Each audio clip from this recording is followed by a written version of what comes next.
Hi, I'm Jonathan Blomberg, writing for MovieZine Sweden. Obviously, a pleasure to be able to speak with you. A huge fan for many years now. Oh, thanks, Uh, man. yeah, so you've been doing these kind of things for a long time. It's been almost 20 years now since Shaun of the Dead, and you were doing this even before that. I like this movie, and it's all about luck and unlucky and being lucky. Um, and I was wondering, do you feel lucky to be where you are now? I know you went through some harder times before. I do. I feel very lucky, and you know, to be doing the thing that I love to do for a living as a job is, it's never lost on me how lucky I am. And even the times when I haven't felt as lucky, I now look back on and think I'm glad. Maybe that was good luck in disguise. Maybe I learned things from those times that have helped me to push forward with more good luck. I think that's a good way for us to look at our the ebb and flow of our fortune. Sometimes bad luck is good luck in disguise. Yeah, and that's kind of the theme of this movie as well. And I was wondering if that was part of what drew you to this project.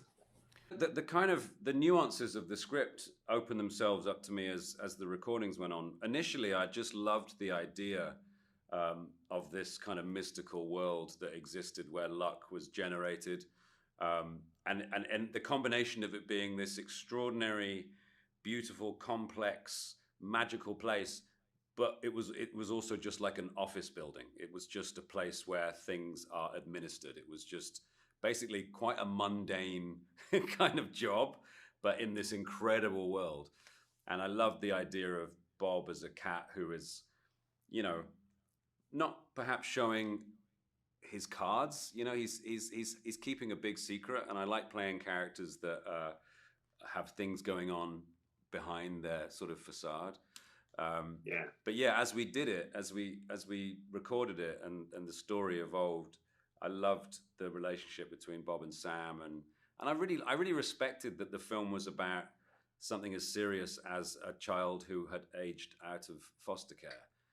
That was such a yeah. smart kind of choice because it grounds it in a very real, very emotional kind of footing. Yeah, and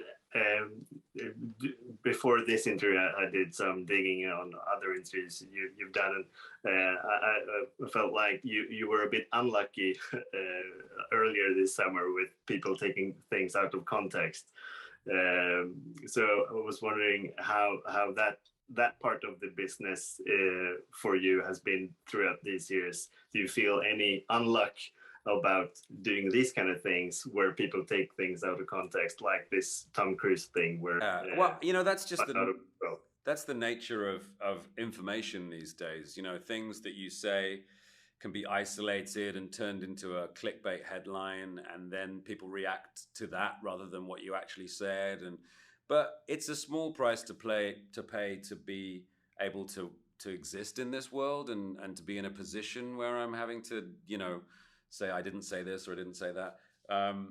It's just part of the process, and ultimately it doesn't mean anything because it just disappears the day after. Nobody cares. It has no real kind of value or meaning. It bothers me sometimes that there is so much going on in the world that's very, very important, and people are yeah. constantly looking the other way. They're looking at who's playing what superhero, or what person said what And about Tom what. Cruise said what? It's nobody cares. It's Yeah, it's a ridiculous state of affairs, really. yeah. All right. Thanks a lot for your time, and best of luck with this premiere. And I'm obviously waiting for the premieres of the two big tentpoles next year as well. Absolutely. Thank you, man. Take care.